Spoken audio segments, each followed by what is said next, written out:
મોડાસાના પહાડપુર સેવા મંડળીમાં ખેડૂતોનો ભારે હોબાળો। ખેડૂતોએ મંડળીના સત્તાધીશો સામે ગંભીર ગેરરીતિના આક્ષેપો લગાવ્યા છે। આરોપ છે કે ખેડૂતોના નામે ખોટી રીતે ધિરાણ લઈને 20 લાખથી વધુની ઉચાપાત કરવામાં આવી છે।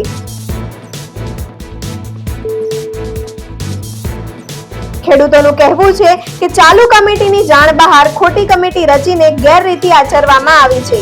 આ મામલે રોષે ભરાયેલા ખેડૂતોએ સૂત્રોચ્ચાર સાથે રેલી યોજી અને સેવા મંડળીના શટર બંધ કરાવી વિરોધ નોંધાવ્યો હતો।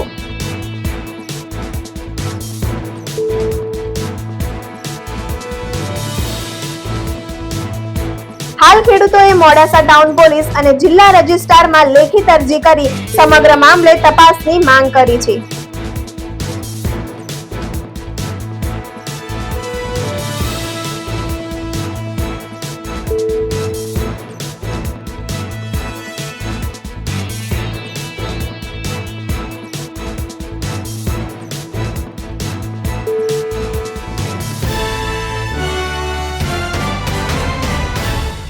સુનિલભાઈ પ્રફુલચંદ્ર પટેલ, પાડ ગામનો નિવાસી, પાડપુર ગ્રુપ સેવા સહકારી મંડળીનો હું સદસ્ય છું।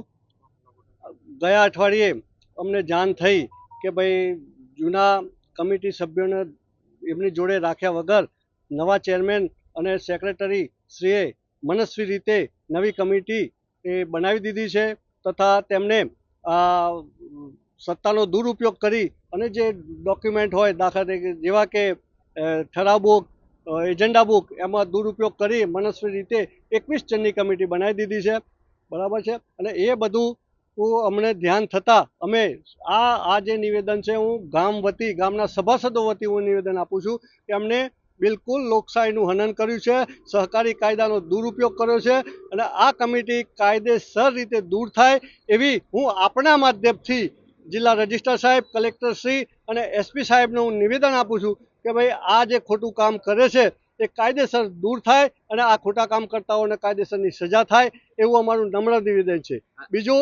બીજો ખાસ એ કહેવા માગું છું કે અમારી સેવા મંડળીમાં 10 કેમેરા લાગેલા છે સીસીટીવીના।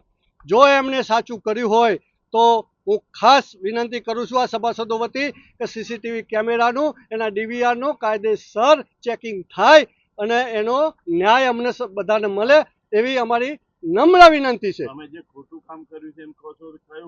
ખોટું કામમાં એમને ગેરરીતિ કરી અને પોતાની મનસ્વી રીતે આખી મંડળી જે મંડળીને ધ્યાન દોર્યા વગર, જાહેરનામું બહાર પાડ્યા વગર અને નવી કમિટીની રચના કરી દીધી છે। નવી કમિટી રચવાનું કારણ શું? નવી કમિટી રચવાનું કારણ કે એમના મરતિયાઓને અંદર લઈ અને એમના જે જૂના કૌભાંડો હોય એ છુપાવવાની વાત છે।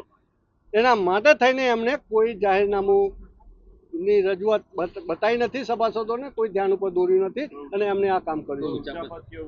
ઉચાપત માટે તો હવે ગામના લોકોને જે વ્યક્તિગત જે થયું છે, બરાબર છે, એ પોતે જ એમનો જવાબ આપશે અને મેઇન સીસીટીવી કેમેરાનો એમને જે છે એની તપાસ થાય તો દૂધનું દૂધ અને પાણીનું પાણી થઈ જાય।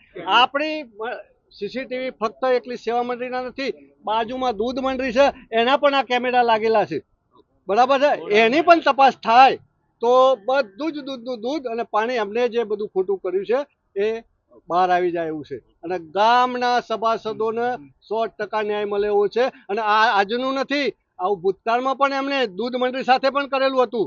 એ વખતે લોકોએ વિરોધ કર્યો નથી પણ એનો લાભ લઈને આ ફરીથી આ ધંધો કર્યો છે। હું મકવાણા અમરસિંહ વિઠ્ઠલભાઈ મકવાણા, પહાડપુર, તાલુકો મોડાસા, જિલ્લો અરવલ્લીનો રહેવાસી છું।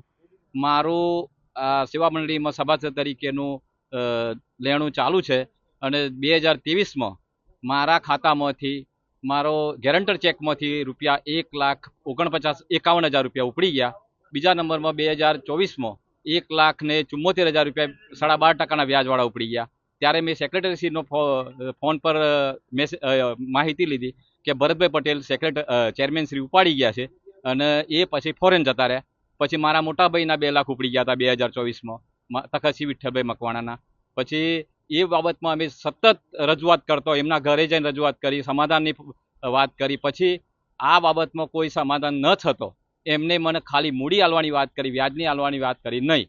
બીજા નંબરમાં એવું બન્યું કે સતત મેં જાણ કરી કે જિલ્લા રજિસ્ટ્રાર સહકારી મંડળીઓને જાણ કરી, તાલુકા વિકાસ અધિકારી સાહેબને જાણ કરી અને લેખિતમાં જાણ કરી છે કલેક્ટર સાહેબશ્રીને, અધિક કલેક્ટર સાહેબશ્રીને, એસપી સાહેબશ્રીને, મધ્યસ્થ મંડળી સાબરકાંઠા હિંમતનગરને જાણ કરી છે, સાબરકાંઠા મોડાસા મિની બ્રાન્ચને જાણ કરી છે, પછી એક બીજી અરજી કરી એસપી કચેરીમાં કરી, પોલીસ એક જાણવા જોગ ફરિયાદ કરી, બરાબર, હા, માગણી કરી. બીજા નંબરમાં ખાતું સ્થગિત કરવા માટેની મેં માગણી કરી, તો એ ચેરમેનશ્રીએ અને એ વર્ગનો ઉપયોગ કરી સાબરકાંઠા બેંકમાં મારી અરજી સ્વીકાર કરેલ નથી. અને રાઠોડ સાહેબને પીએસઆઈને એવું વાત કરી કે અમે કોઈ આવું ઉપાડી લીધા નથી. માગણી એ છે કે અમારા જેવા 7 સભ્યોના પહાડપુર સેવા મંડળીના 7 સભ્યોના પૈસા ઉપડી ગયા છે 2023, 24 ને 25માં. એમાં ટોટલ લગભગ 20 લાખ જેવું ઉઠમણું થયું છે. બીજા નંબરમાં બીજા આપણે સિદ્ધપુર ગામના છે, એમાં બાબુભાઈ માનાભાઈ ચૌહાણ, ભવનસિંહ સરદારસિંહ ચૌહાણના બે સભ્યોના મારી જાણમાં આવ્યું છે કે આ 2 વ્યક્તિઓના, અને બધા ખેડૂતો ક્ષત્રિય સમાજના છે, ગરીબ છે. આ લોકોને આપખુદશાહી વર્તન કરી ચેરમેનશ્રીએ ખાનગી રીતે આ રીતે પૈસા ઉપાડી લીધા છે અને પરત આપવાની કોઈ જોગવાઈ કરેલ નથી. હા, હાલ એ ચેરમેન પાસે ચેરમેન સભ્યોની બોડીની આ બધી એક હા ના, ચેરમેન તો 3 દિવસથી ભાગી જાય છે. રજૂઆત કરવા માટે ઘરે જતા હોય પહેલા તો ઘર છોડીને જતા રહે છે. મથુરભાઈ, હું સેવા મંડળીનો સભાસદ છું, પહાડપુર ગામનો. આ અગાઉ પણ 2022માં 80 લાખનું ખાતર બારોબાર લોકોને પધરાવી દીધેલું, અને જ્યારે મેં અરજી કરી ખેતી નિયામકશ્રીને ત્યારે તપાસ કરી અને એમને આવીને ટોટલી સ્ટોક પત્રકને મશીન બધું લઈ ગયા. ત્યારે બહાર પડ્યું અને સાબરકાંઠા બેંકના ઓડિટર પણ અહીં હાજર હતા. ઓડિટ ચાલતું હતું મહિનાથી. તો એ વખતે એમને કીધું કે હું વસૂલાત કરું છું, 2 મહિનામાં પૈસા ભરાઈ દઉં છું. અને એ વખતે જૂના ભાવનું ખાતર અને નવો ભાવ એ તફાવત પડતો હોય તો પણ નવા ભાવનો જૂના ભાવનું ખાતર હતું એનું બિલ બનાવી દીધું નવા ભાવમાં. એનો ડિફરન્સ કેટલો પડ્યો એ હજી સુધી મંડળીને કોઈ નફો મળ્યો નથી. આજની તારીખે પણ સરકારશ્રીએ જૂના ભાવનો ભાવ તફાવતનું ખાતર પણ અત્યારે પણ વેચી દીધેલું છે.